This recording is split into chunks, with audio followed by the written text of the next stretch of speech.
یہ میری خوش قسمتی کہ میں حضور کا امت ہوں، ساری زندگی اس کا شکریہ ادا کرتا رہوں تو کہ شکر ادا نہ کروں۔ ہم حضور کے امتی، نبی انتظار کرتے رہے، نبی منتظر رہے۔ حضرت خلیل اللہ اللہ کی بارگاہ میں پکار رہے ہیں، ربنا وابعث فیہم رسولا، مالک رسول بھیج دے۔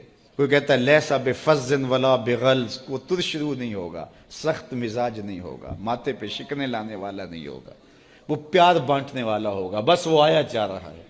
حضرت عیسیٰ نے تو نام بھی بتا دیا نا، مبشرم برسول یاتی من بعد اسمہ احمد، لوگوں میں جا رہا ہوں، چلو نام بھی بتا دیتا ہوں، میرے بعد جو آنے والا اس کا نام احمد ہوگا۔ نبی انتظار کرتے رہے، 12 نبیوں نے انتظار کیا حضور کی امت میں ہونے کے لیے، تمنا کی۔ نستورہ راہب انتظار کرتا رہا، بحیرہ راہب انتظار کرتا رہا۔ شب ہجر کی سختیاں کوئی اس سے جا کے پوچھے، تیری راہ تکتے تکتے جسے صبح ہو گئی۔ زندگیاں گزار دی انہوں نے۔ سلمان فارسی کی کہانی سن لو، مجوسی کے بیٹے تھے، حق کی طلب میں نکلے، باپ نے گھر سے نکال دیا، ایک پادری کے پاس جا کے رکے، زندگی بھر اس کی نوکری کی۔ جب اس کا آخری وقت آیا، اس نے کہا میری تدفین کے بعد غموریا چلے جانا، وہاں کا پادری خدا رسیدہ ہے، تجھے اس سے کچھ مل جائے گا۔ کہتے میں وہاں سے غموریا آ گیا، پھر اس پادری کی ساری زندگی خدمت کی۔ جب وہ مرنے لگا تو اس نے کہا کوئی ایسا شخص نہیں ہے جس کے پاس اب میں تجھے بھیجوں، لیکن نبی آخر الزمان کے ظہور کے لمحے آ گئے ہیں، تو یہاں سے یثرب چلا جا، وہ اس نبی کی ہجرت گاہ ہوگی، تیری زندگی سنور جائے گی، تو نے بڑی محنت کی ہے، بڑی نوکری کی ہے میری۔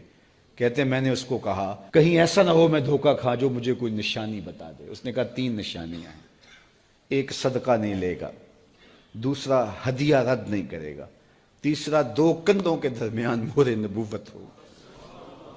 کہتے ہیں میں نے اس کی تدفین کی، یثرب کی جانب جاتے ہوئے ایک قافلے میں شامل ہو گیا، انہوں نے مجھے پکڑ کے اپنا غلام بنا لیا، لیکن میرے پہ مہربانی یہ کی کہ مجھے بیچا جا کے مدینے میں۔ ایک یہودی نے مجھے خرید لیا، میں اس کے باغ میں گوڈی کرتا تھا، کام کرتا تھا، کھجوریں توڑتا تھا، لیکن میں انتظار میں تھا کہ کبھی وہ نبی آخر الزمان آئے تو مجھے دید ہو، کبھی عرش پر، کبھی فرش پر، کبھی ان کے در، کبھی در بدر۔ غم عاشقی تیرا شکریہ، میں کہاں کہاں سے گزر گیا۔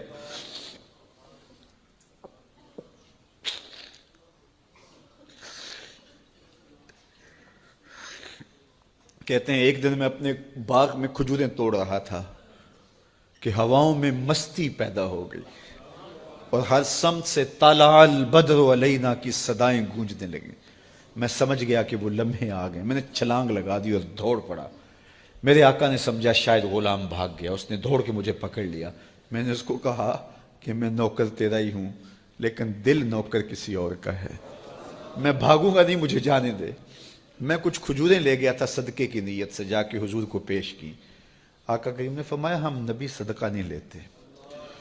کہتے ہیں نشانی ایک پوری ہو گئی، کہتے ہیں کہ میں کچھ دنوں کے بعد اور کھجوریں لے گیا اور میری نیت ہدیہ کی تھی، میں نے پیش کی، حضور نے قبول فرما لی، لیکن میں بھی کہتا تھا تیسری نشانی بھی پوری ہو لے تو پھر مانوں گا، اور وہ کیا تھی؟ 2 کندھوں کے درمیان مہر نبوت۔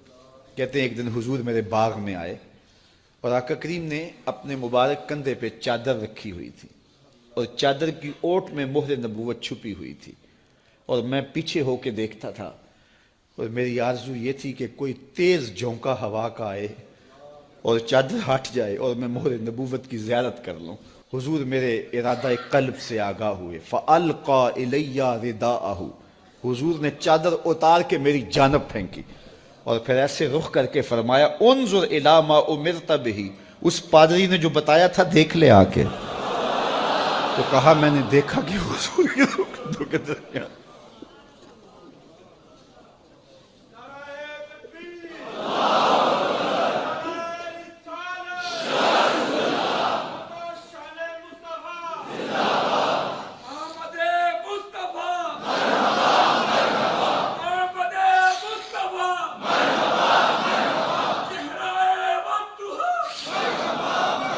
شب ہجر کی سختیاں کوئی اس سے جا کے پوچھے، تیری راہ تکتے تکتے جسے صبح ہو گئی۔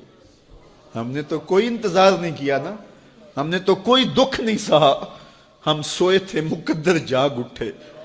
ہمارے والد مسجد سے مولوی صاحب کو بلا لائے. انہوں نے کان میں آ کے کہا مبارک ہو تو حضور کا نوکر بن کے آ رہا.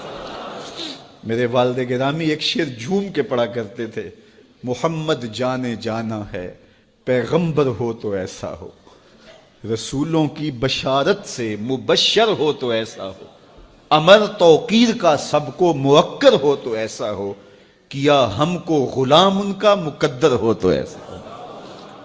میں اپنے مقدر پہ قربان نہ جاؤں, آپ اپنے مقدر پہ نثار نہ جائیں. ہمیں وہ نبی ملا جو نبیوں کا نبی. بنو سعد کے مقدر بھی جاگ اٹھے. اللہ اکبر, کیا وہ خوش نصیب وادیاں تھیں, کیا وہ خوش بخت پہاڑ تھے بنو سعد کے, جہاں حضور نے زندگی کے ابتدائی سال گزارے. اللہ اکبر. حضرت حلیمہ سعدیہ کہتی ہیں جب میں حضور کو گھر لے گئی تو میرے گھر میں روشنیاں آ گئیں. باقاعدہ عورتوں نے